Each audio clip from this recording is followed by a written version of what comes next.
Hello friend, welcome to channel pharmacy dictionary. आप देख रहे हैं हमारा मेडिसिन रिव्यू एक्सक्लूसिव सीरीज और आज की सीरीज में मैं एक ऐसे सिरप के बारे में बात करने वाला हूं जो सिरप तो एक है लेकिन काम 2 से 3 करता है। तो आपके बच्चे की प्रॉब्लम कुछ और हो सकती है जिसकी वजह से डॉक्टर ने आपको ये सिरप प्रिस्क्राइब किया है, बट आज की वीडियो में आप उस प्रॉब्लम के साथ साथ 2 और सोल्यूशन को लेकर के जाएंगे, यानी कि अपने नॉलेज को बढ़ा करके जाएंगे। ये सिरप कई अलग अलग काम करता है। एग्जाम्पल की अगर आप बात करें तो आपके बच्चे में कोई एलर्जिक रिस्पॉन्स देखने को मिल रहा है तो उसको ठीक करने के लिए काम करेगा। अगर डॉक्टर उनको नींद लाना चाहता है, किसी कारण से वो सो नहीं पा रहे, तो उसके लिए भी ये काम करता है। हालांकि मैं इसका सजेशन कभी भी नहीं देता हूं। और तीसरा काम ये करता है कि अगर उनको थोड़ी बहुत वोमिटिंग हो रही है, हल्की फुल्की वोमिटिंग हो रही है, तो भी ये काम कर सकता है। बट मेन इसका जो इंडिकेशन है वो एंटी एलर्जिक के रूप में ज्यादा किया जाता है और उन सब के बारे में विस्तार से बात करेंगे। सबसे पहले बात कर लेते हैं आज के प्रोडक्ट के ब्रांड नेम का। तो आज मैं जिस सिरप के बारे में बात करने वाला हूं, इसका जो ब्रांड नेम है वो प्रोनेट है और इसका एक्टिव कॉन्स्टेंट अगर आप बात करेंगे तो इसका एक्टिव कॉन्स्टेंट है प्रोमेथाजिन हाइड्रोक्लोराइड इंडियन फार्माकोपिया के गाइडलाइन के अकॉर्डिंगली। अगर हम बात करते हैं इसके कंसंट्रेशन का, तो यहां पे देखिए ईच 5 ml, ये 5 ml डोज नहीं है, प्रति 5 ml कितना आपको क्या मिलेगा उसका बस रिप्रेजेंटेशन है। तो each 5 ml content promethazine hydrochloride Indian pharmacopoeia के गाइडलाइन के अकॉर्डिंगली 5 mg। बाकी इसमें एक्जिपेंट वगैरह रखे गए हैं, फ्लेवरिंग एजेंट रखा गया है और इसमें हमेशा सिरप में एक चीज लिखा हुआ होता है कि शेक वेल बिफोर यूज, क्योंकि ये कंसंट्रेटेड होते हैं तो बहुत समय तक एक जगह पे स्टेशन रहने के कारण से ये धीरे धीरे सेडिमेंट होने लगते हैं। अब जब आप ऊपर ऊपर बिना इसको शेक किए पिलाओगे तो एक्टिव कॉन्स्टेंट का इक्वल डिस्ट्रीब्यूशन नहीं होगा और केवल व्हीकल आपको मिलेगा, एक्टिव कॉन्स्टेंट ज्यादा नहीं मिलेगा। इसलिए ऑलवेज, ना केवल इस सिरप की बल्कि मैं सभी सिरप के बारे में बात कर रहा हूं, अच्छे से प्रॉपर शेक कर लीजिए ताकि यूनिफॉर्मिटी प्रति डोज पे मिलना शुरू कर दे। तो ये तो हो गया ब्रांड नेम और उसके एक्टिव कॉन्स्टेंट के कंसंट्रेशन के बारे में। अब हम बात करते हैं इसके इंडिकेशन का। तो अगर आपके घर में छोटे बच्चे हैं, मेरे घर में भी छोटे बच्चे हैं, तो उनको कई तरह की प्रॉब्लम हो सकती है।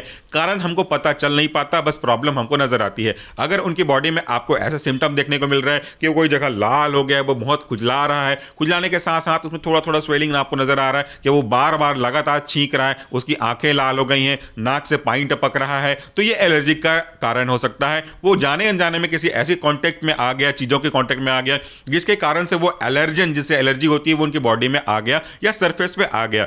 एलर्जन ऐसे एजेंट होते हैं जो एलर्जी कॉज कर सकते हैं और एलर्जन का कोई खास स्पेसिफिक एग्जांपल नहीं है, ये कुछ भी हो सकता है। ये कुछ भी मतलब अगर आपके घर में कोई जानवर है, कुत्ते बिल्ली पाल रखे हैं, तो उनके बाल से भी उनको एलर्जी हो सकती है। अगर आपके घर में किसी ने डियो लगाया, उस डियो की खुशबू से भी उनको एलर्जी हो सकती है। कोई सब्जी आप खिलाना चाहते हो तो उससे भी उनको एलर्जी हो सकती है। तो ये एलर्जी की कोई स्पेसिफिक कारण नहीं है, एलर्जन का कोई स्पेसिफिक सिंपल सा डेफिनेशन या नाम नहीं है, वो कुछ भी हो सकता है जिनको उनको प्रॉब्लम हो सकता है। तो अल्टीमेटली जब वो एलर्जन उनकी बॉडी में आएगा तो उनकी बॉडी में आने के बाद क्या होता है, स्किन पे पाए जाते हैं मास्ट सेल। इस मास्ट सेल के अंदर पाया जाता है हिस्टामिन। तो जैसे ही एलर्जन आएंगे ये मास्ट सेल ओपन हो जाएगा और मास्ट सेल के ओपन होने से अंदर जो हिस्टामिन प्रेजेंट है वो बाहर निकलेगा और ये हिस्टामिन निकल करके अपने H1 रिसेप्टर पर बाइंड होगा। जैसे ही ये हिस्टामिन H1 रिसेप्टर पर बाइंड होगा तो जो मैंने आपको एग्जांपल दिए एलर्जी के, ये केवल एग्जांपल है, और भी चीजें हो सकती हैं जैसे रैशेस हो जाना, छींक हो जाना, आंख का लाल हो जाना, नाक से पानी निकलना, खुजली होना, ये सिम्टम आपको देखने को मिलेंगे। ये हो गई आपकी एलर्जी की प्रॉब्लम।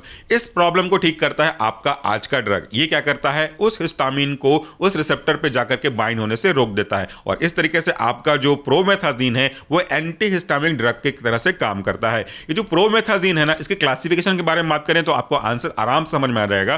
प्रोमेथाजिन बिलोंग करता है आपके फर्स्ट जनरेशन एंटीहिस्टामिनिक ड्रग का।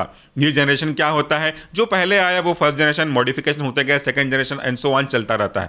फर्स्ट जनरेशन को हम लोग बोल सकते हैं कि हाईली सेडेटिव मेडिसिन होते हैं, यानी कि अगर आप फर्स्ट जनरेशन के एंटीहिस्टामिनिक ड्रग देते हैं, चाहे आपको दिया जाए, चाहे मुझे दिया जाए, चाहे बच्चों को दिया जाए, तो ये सेडेशन कॉज करते हैं। सेडेशन मतलब थोड़ा थोड़ा ड्राउसीनेस, नींद आने लगती है। अक्सर आप देखते हो कि कफ सिरप पीने के बाद आपको नींद आती है, तो कफ सिरप में भी कई बार आपने देखा होगा एंटीहिस्टामिनिक ड्रग होता है और उसी की वजह से सेडेशन जनरेट होने लगता है।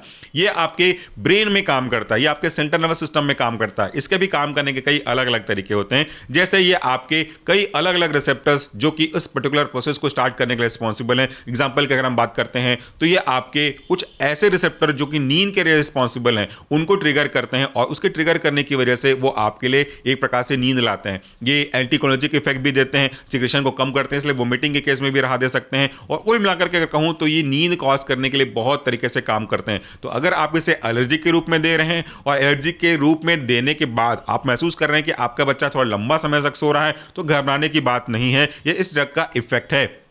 इसीलिए इसको केवल केवल डॉक्टर की सलाह पे उतनी ही मात्रा में दिए जितना देने के लिए बोला गया है। मस्कुलिन रिसेप्टर पे भी ब्लॉक करके आपके एक्शन को दे देना शुरू कर देता है। तो अगर आप इसे नींद के पर्पज से दे रहे हैं तो मेरा सजेशन यही रहेगा कि ऐसा मत करिएगा, डॉक्टर की सलाह पे ऊपर जाइए। और अगर आप इसका डोज थोड़ा ज़्यादा कर देते हैं तो जो स्लीप का ड्यूरेशन है वो ज़्यादा हो सकता है और इससे आप घबरा सकते हैं। अगर अपने बच्चे को अगर एलर्जी के रूप में दे रहे हैं तो उतनी ही मात्रा में दीजिए जितनी की ज़रूरत है, क्योंकि मैं फिर से कह रहा हूँ, क्योंकि मैं इस चीज़ से गुजर चुका हूँ। थोड़ा भी अगर डोज ज़्यादा होता है तो उससे नींद का जो ड्यूरेशन है वो ज़्यादा होने के चांसेस हैं। क्योंकि मैंने कहा कि ये एक एंटीकोलिनर्जिक या फिर अल्फा एड्रेनर्जिक ब्लॉकर का काम करता है। इसके साथ इसका एक इफेक्ट और आपको देखने को मिलेगा कि वो है आपका जो वोमिटिंग अगर हो रहा है तो उस वोमिटिंग को भी कम करने का काम करता है। तो इस तरीके से अलग अलग तरीके से काम करके H1 रिसेप्टर पे ब्लॉक करके या आपके एंटी एलर्जी का काम करता है, आपके कोलिनर्जिक सिस्टम को अफेक्ट करके, आपके अल्फा एड्रेनर्जिक सिस्टम को अफेक्ट करके ये एंटी एमेटिक का काम करता है, और आपके ब्रेन पे काम करके जो आपके रिसेप्टर होते हैं, NMDA रिसेप्टर होता है, उस पे काम करके ये आपको थोड़ा थोड़ा नींद डॉसीनेस लाने का काम करता है। तो ओवरऑल आपने देखा कि तीन तरीके के काम करने के तरीके वो कैसे होते हैं और उससे कैसे आपको बेनिफिट होता है। तो आज के वीडियो के लिए इतना ही। जाते जाते मैं फिर से कहूंगा कि ये जो सिरप है वो नींद कॉज करता है। कुछ लोग इसे जानबूझ करके सुलाने के लिए यूज करते हैं, वो सही प्रैक्टिस नहीं है, क्योंकि इससे आगे जाकर के उनको प्रॉब्लम ही हो सकती है। इस तरह के मेडिसिन को जितना कम से कम यूज किया जाए उतना अच्छा है। प्रॉब्लम का अगर कारण पता चल जाए, सॉल्यूशन पता करने में आपको आसानी होगी। तो एलर्जिक रिस्पॉन्स अगर आपको देखने को मिल रहे हैं तो कोशिश करिए कि आप उस चीज़ों को फाइंड आउट कर सके जिनसे उनको एलर्जी हो रही है, तो बार बार एलर्जी के कांटेक्ट में ना आए और आपको बार बार मेडिसिन देने की जरूरत ही ना पड़े। Thank you so much for watching this video. नमस्कार, टेक केयर।